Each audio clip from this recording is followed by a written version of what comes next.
I would like to extend a warm welcome to all members of the HR committee, officers, members of the public and press in attendance at today's meeting of the 8th of January 2026.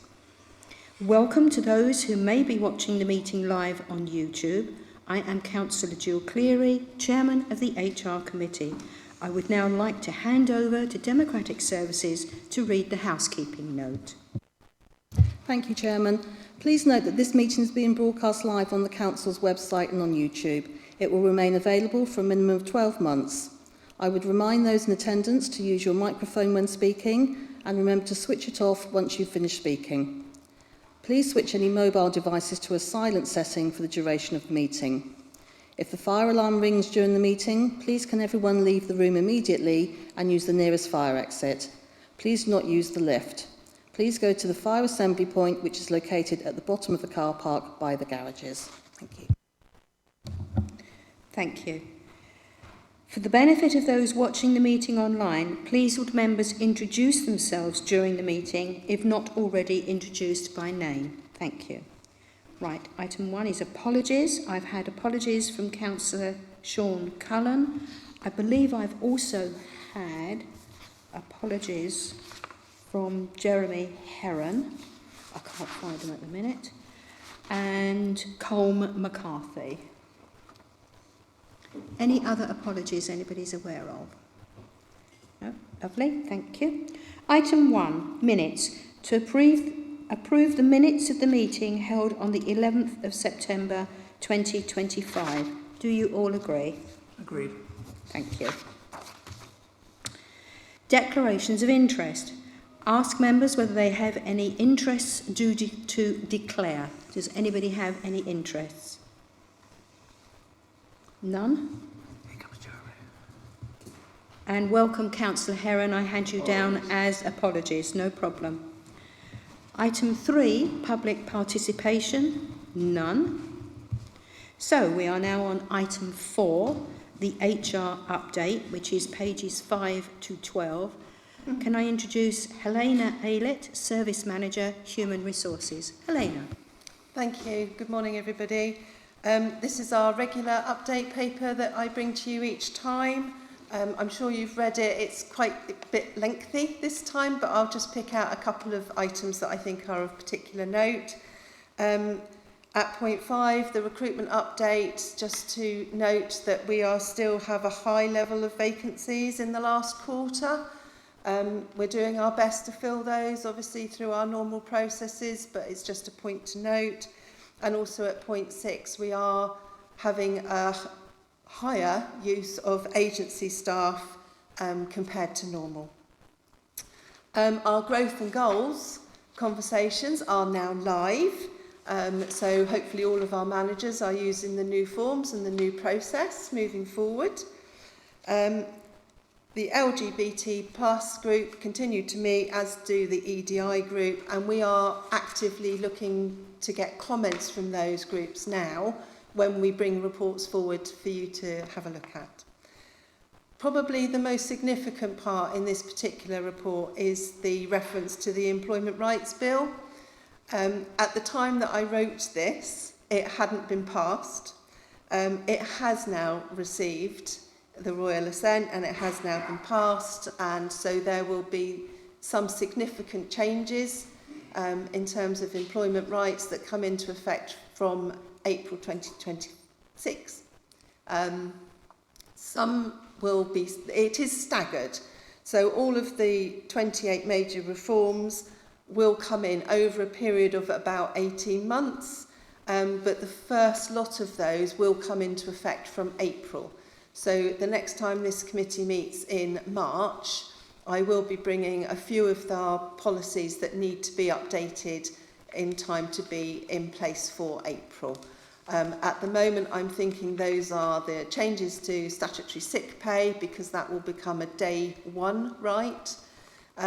Sexual harassment will be needed to be added to our whistleblowing policy, which our fraud team will look at, and I have already flagged that with them. Statutory paternity and ordinary parental leave will become day one rights. So we will just update. It's not a complete revision of our policies, but they do need to be tweaked to make sure that those things are picked up. One of the other points that is going to come into effect from April, but we don't have a policy on this, but if we fail to comply with collective redundancy consultation obligations, then if we ended up in an employment tribunal because of that, the tribunal could give double the compensation that they can give us currently. So at the moment that's capped at 90 days pay, and it could indeed increase to 180 days pay. The good news is we very rarely end up in an employment tribunal, and as far as I'm aware, we don't have any collective redundancies on the horizon, but just to flag it so that you are aware of that. Brief bites, we continue to offer brief bites for our managers. We're going to have a good look at those as well moving forward, because some of the other changes coming into effect from the Employment Rights Bill, although we may not need to amend our policies to address it, it is going to become very important that people manage their staff well through the probation period. So we're going to make sure that our staff are well aware of the need to do that, or at least make sure our managers are well aware of the need to do that. Case Manager continues to be a really useful tool for us to manage our casework moving forward. And that's about it as far as the update paper goes, unless there are any particular questions. Lovely. Okay, well, I'm going to go over to the portfolio holder, which is Councillor Jeremy Heron. Do you wish to add anything? Only that, as you can see, this is entering a very busy stage for us as we review all the policy in light of the change to legislation, and we will work through it and make sure that we comply as we always do.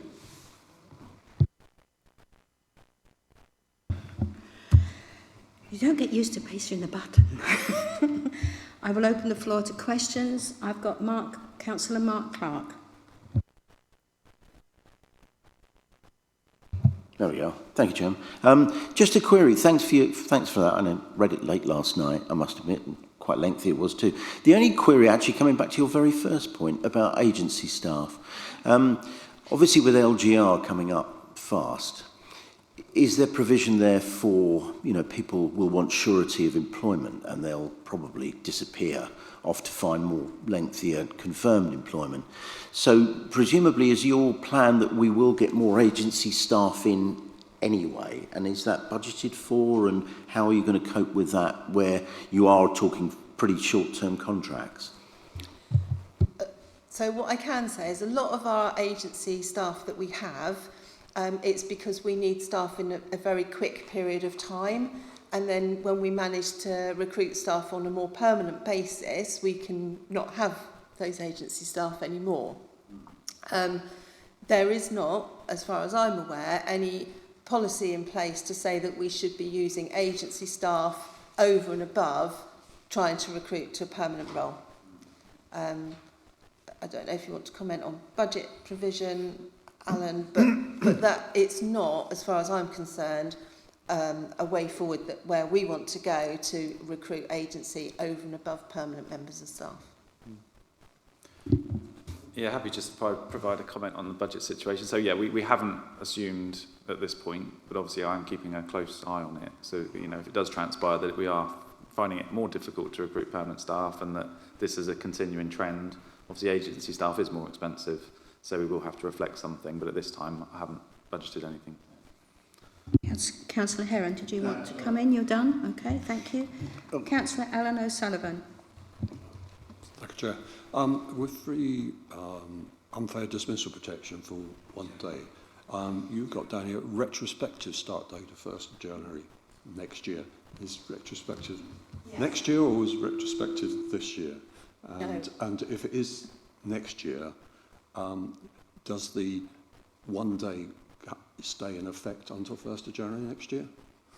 It's a very confusing way that it's been put across in terms of the legislation. So they want to say from next year, but because the period of time is that 6 months, they want to try and give people protection that are taken on prior to that date next year. Does that make sense? It is quite confusing, but I can clarify it for you. Councillor O'Sullivan. Sorry, it's just a second one on your report. Earlier in the report, you say there's 130 managers. Is that a general description of managers? Because just as far as I can work out, that's one manager for every 6 employees. It's fair to say we've got some managers that, because they might line manage 1 or 2 people. It varies very much across all the different services. Some people might manage 12 people. But as far as we can tell, looking at our iTrent system, we look at all the people that have anybody that reports to them, and that's the number of managers that we have. Yeah. Councillor Kate Crissell. Thank you. It's not a question really, it's just an observation from my point of view.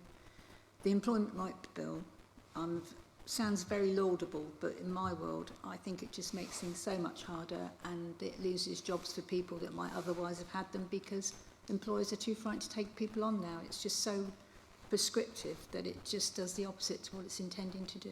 So that's just my opinion. Thank you. Thank you. Councillor Joe Riley. Yeah, can I ask a question on recruitment of staff?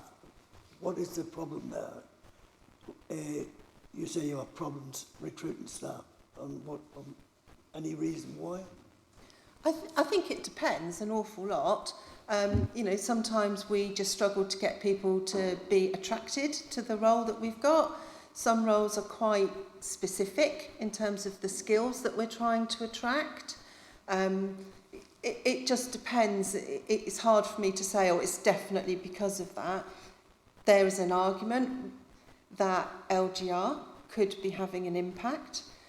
What we've done to try and understand that a bit more, we've changed our exit interview form. So those people that are leaving us, we ask that specific question. You know, has your decision to leave us been impacted by LGR and the uncertainty that that might be bringing? We've only done that relatively recently, so I could look to try and update you on that next time that we meet. We can look at the data that we've gathered so far. There is always some turnover, obviously, throughout the year, whether LGR is coming or not. But it would be useful to try and understand what impact that is having. Quite what we do about that is another conversation to have, I think. Thank you. Can I now take you to the recommendations on page 5? And I am really pleased to see, Helena, that all of this work really goes towards our ambition of being an employer of choice and also our corporate leaf values, which are very important. Do you all agree with the recommendations? Agreed. Thank you. Can I now go to item 5, Learning and Development Policy.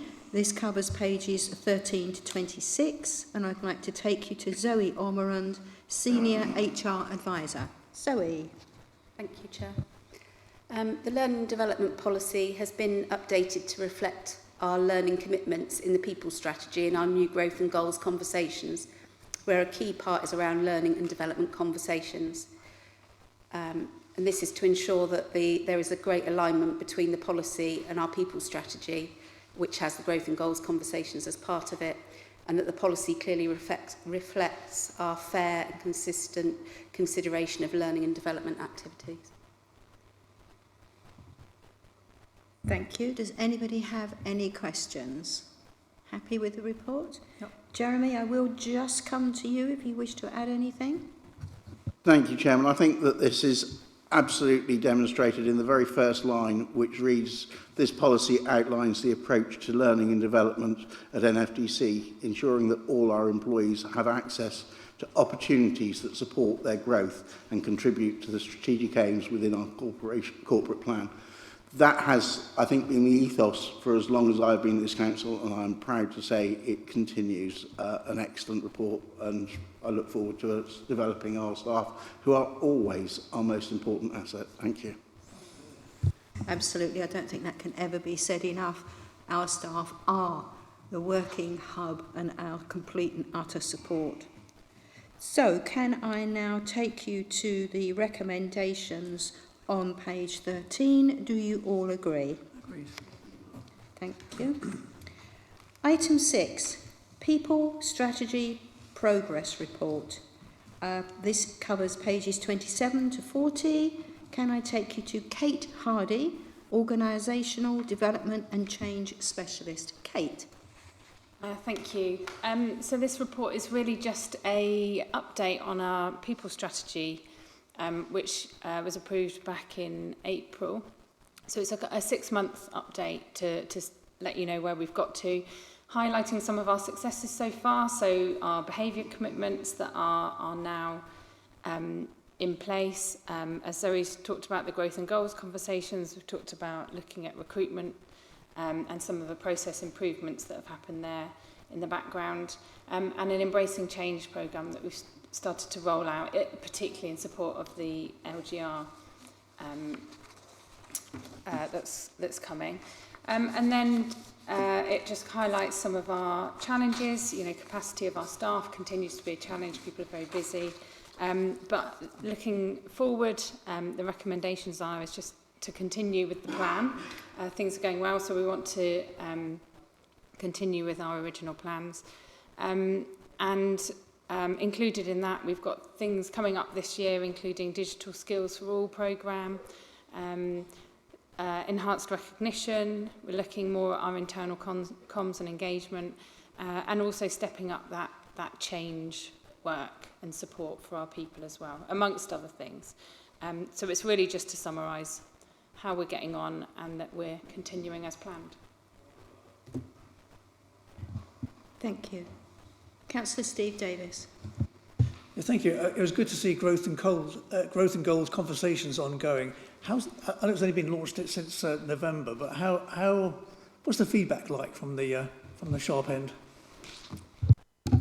Can I pass that over to Zoe, because I think this is Zoe's bit of work. So it's a joint bit. We can see the results of forms coming through, not the content of those, but we can see that there have been a good number of conversations held. We just know the date and the name of the person that's happened, and the copy goes on the employee file. So far, so good. We haven't had, as far as I'm aware, in the advisory team either, any particular queries or concerns raised about it. In fact, what I have heard from several people, Jade this morning is one of them, how positive the conversations are and how they're looking forward to then having them with their teams as a much more proactive way moving forward. So far so good, but I can update you at the next meeting on anything, maybe the number that have happened, something like that. Also, that leads then on through to the learning and development considerations form. It's still really early days with that. Conversations generally have started in December into January, so we'll see as how that emerges over the next few months. Thank you. Any questions from the floor? Councillor Alan O'Sullivan. Just the communication channels, how you said you're going to improve ways and find different ways of doing that. What sort of different ways can you do if you can't get people to look at a screen? Okay, so the first thing that we've been doing is looking at the personas, so different groupings within our staff body and how they like to access information and how they like to learn, for example. So our waste collectors, for example, will not be accessing information in the same way as I might be. So what we're looking at doing is tailoring the kind of messages, the relevance, the number, the frequency, and the channel for different groups of staff. So that's what we're looking at. We've been doing we've done some surveys, talking to people. We've done a couple of focus groups, and just kind of being out and about talking to different people. And we've started to identify those personas, and we've done some user testing on our SharePoint site and things like that to see how people access information. So there's lots of different ways, and what we've got to recognise is that not one size fits all. So we're looking at tailoring our messages. So everybody will get the vital information that they need, but they might get it in a slightly different way, in a slightly tailored message. And then the additional, almost nice to have information, people can access it as and when they want to or need to. Thank you. As it comes under two portfolios, myself and Jeremy Heron, I'm very happy with what you are doing and how you are achieving.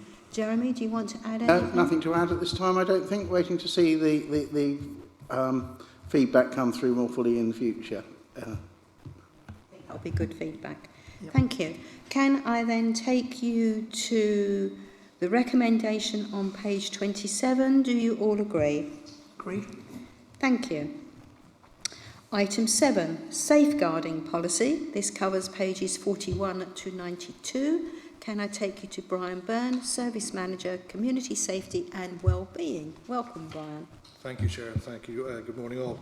This morning is just to introduce the revised safeguarding policy for protection of children, young people and vulnerable adults at risk. This is an existing policy which ensures the Council meets its statutory duties within our protection of vulnerable groups, also in terms of our responsibility under prevent terrorism. The policy is reviewed every 3 years and following a recent audit by the Children's Partnership, we've updated the policy on a number of key areas just to ensure it is reflective of changes in practice and legislation over the last 3 years. So the core areas that have been updated are the legislative updates, additional enhanced learning resources which are now accessible on the intranet and also through classroom sessions funded through the Adult and Children's Service Partnership.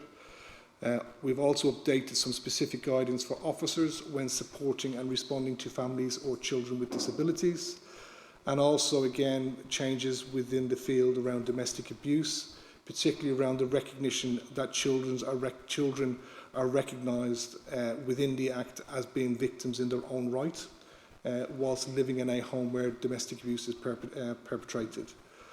We've also ensured that the human resources changes in terms of within the NFDC, so to reflect the current profile of staff, so that every team knows who to contact within the council.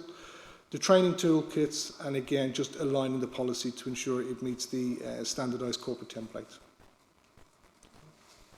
Thank you very much. I have asked other group leaders if they would like further member training because the policies have changed. I've heard back from Malcolm Wade, yes, I would like it as well. I'm still to hear from Peter Armstrong and Janet Richards, but I will get back to you. Okay? That's really positive, thank you. Thank you. Any questions from the floor? Councillor Kate Crisell. Sorry, could I just ask what the difference about the children now being recognised in their own right? What difference is that exactly? So from previously? A few years ago, so essentially to be recognised as a victim of domestic abuse, you had to be 18 above, so essentially it was adult-based. That was then reduced a few years ago to 16, so then it included children 16 above involved within a relationship with a perpetrator were also recognised.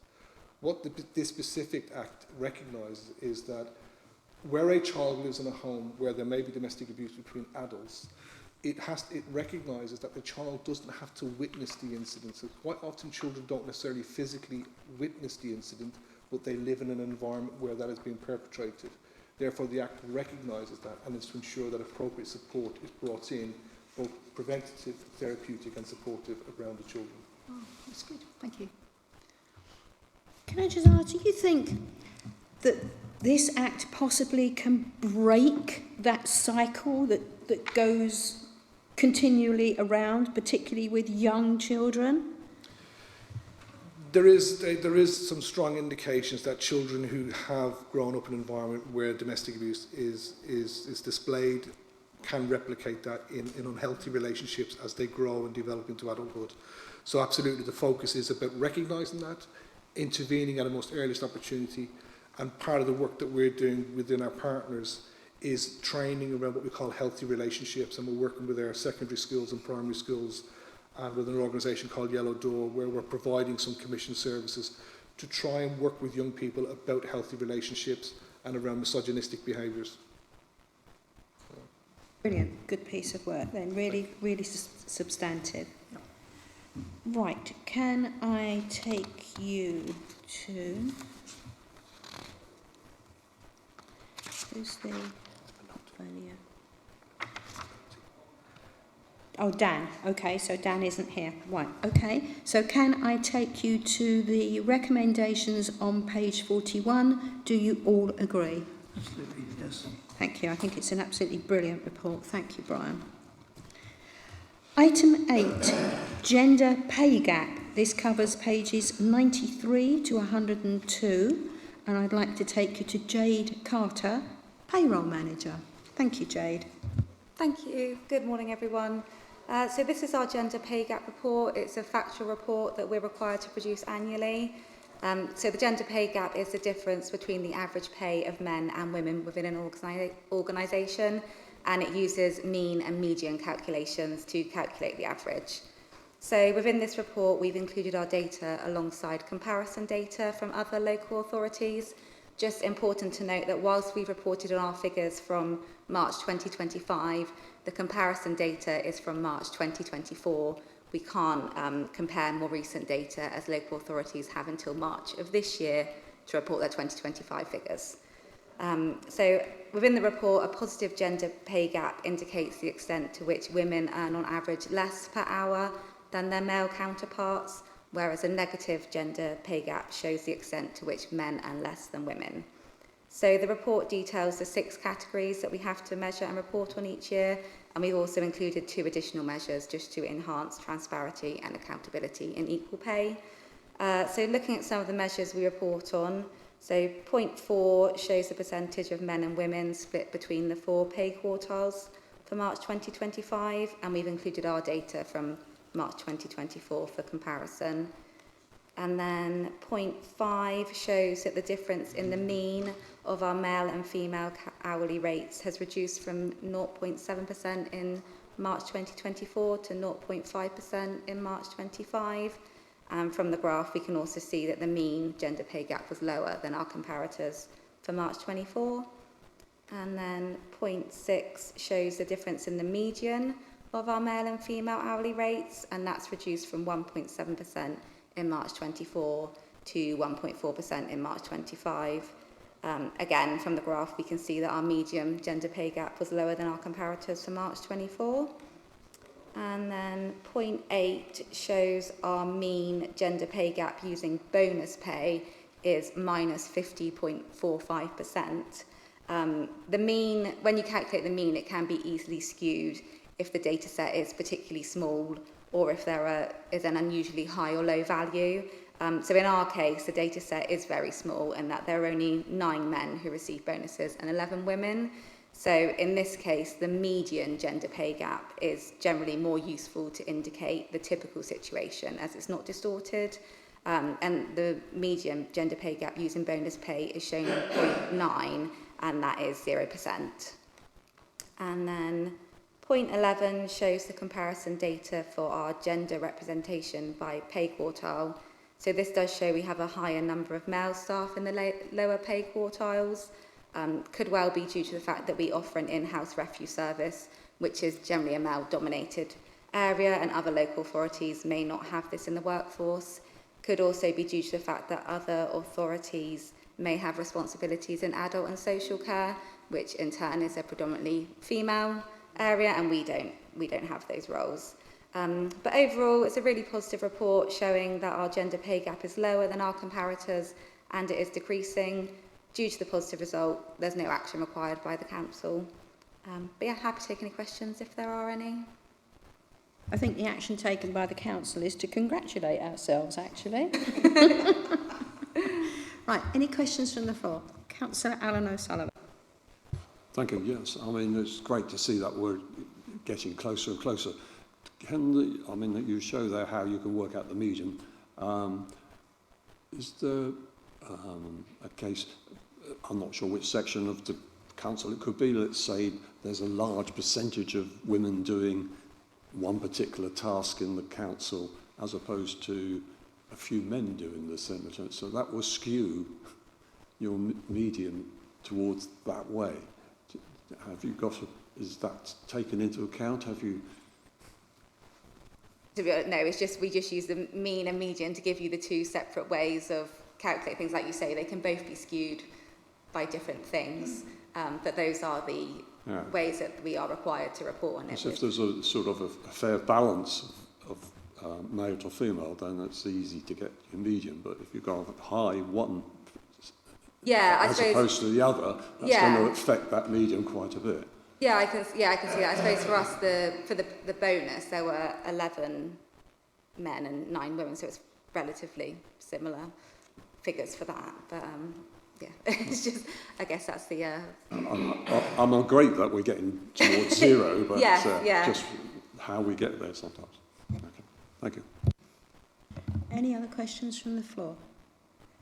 No? Can I then take you to the recommendation on page 93? Do you all agree? Yes. Thank you. Item 9, pay policy statement. This covers pages 103 to 116. Let's go back to Helena Aylett, please. Helena. Thank you. Sorry. This is our annual report that I bring to you again about the pay policy statement. An awful lot of this is the same as it was last year. To be clear, there haven't been any changes made in our pension discretions that we have to alert Hampshire County Council to, or Hampshire Pensions to. There is one particular point that I would like to draw your attention to from next year, the proposal at point 18 in the statement itself.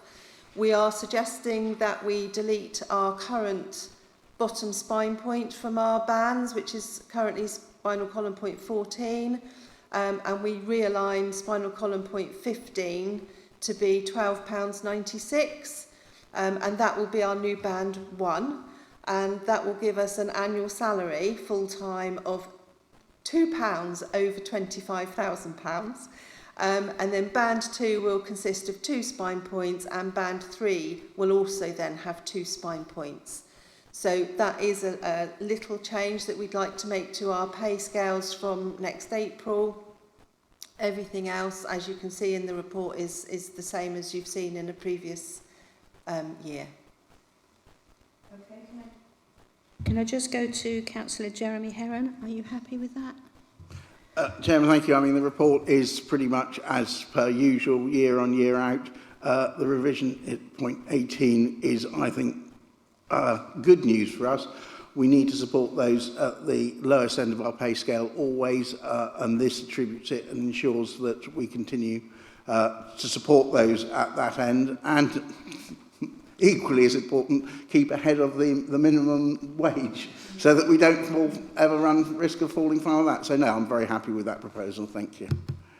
Okay, wonderful. Any questions from the floor? No, thank you. Can I take you to the recommendations on page 103? Do you all agree? Agreed. Thank you. Item 10, guide to supporting those experiencing domestic abuse. This covers pages 117 to 150, and again we're going back to Helena. Thank you. This is a review of the current guide that we have in place, so it's not a new policy at all. And we already have a domestic abuse policy, which is produced and updated by Brian's safeguarding team. So it was time for this to be reviewed and renewed. This is one of those reports that we've taken out to our employee groups and asked for their particular comments on it. And one of the small changes that we've made in the policy this time is to make sure that people can, if they want to seek help from a member of the LGBT plus group, that we've put within the report that they should reach out to that team. That wasn't in there before. Obviously, it depends on people's individual circumstances, but the LGBT plus group were quite keen to have that flagged as an option for people. Other than that, it remains very much as it was previously.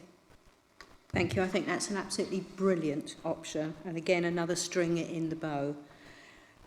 It's my portfolio. Fully support this. And again, it works towards our ambition to be an employer of choice. So well done, everyone.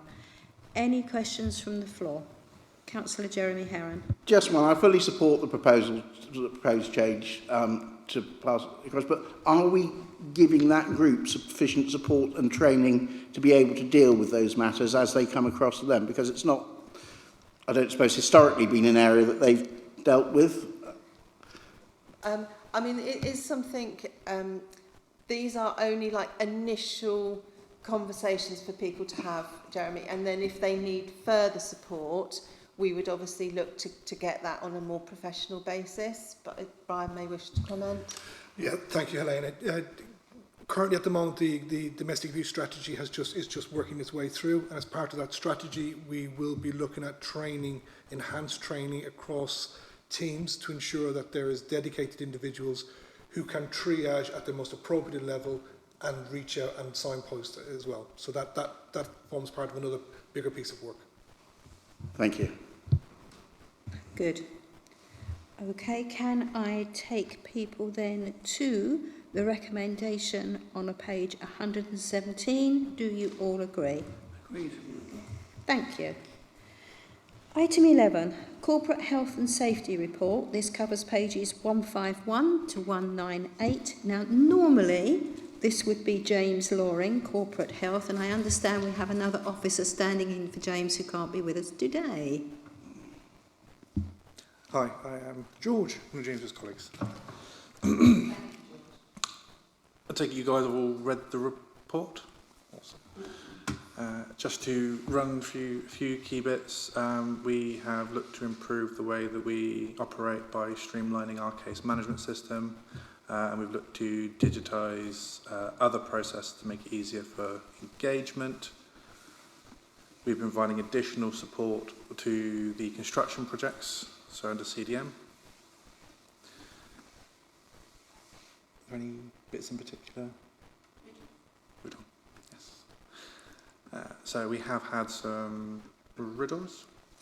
So going through these, we have had one where a member of the public was injured due to a fence on a contractor site collapsing.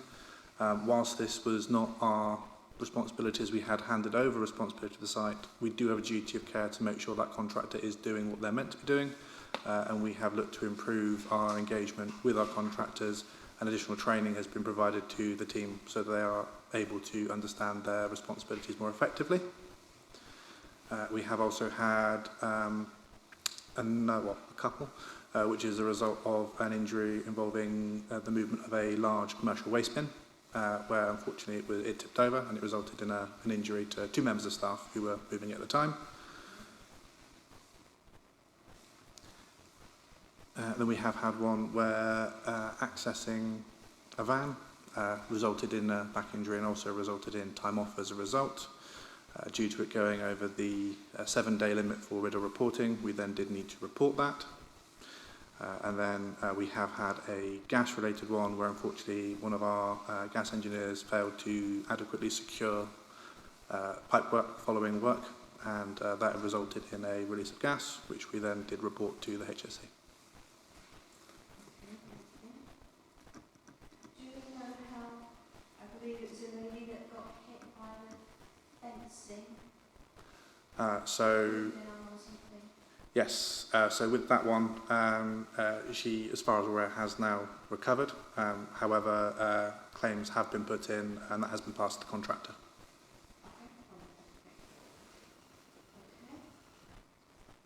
Any questions from the floor?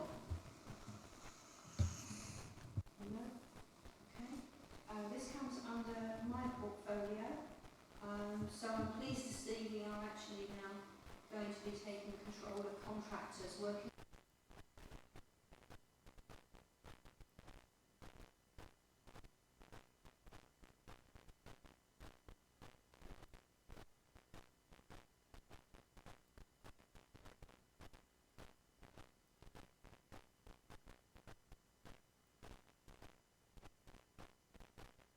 That leaves us with item 12, work programme on pages 199 to 200.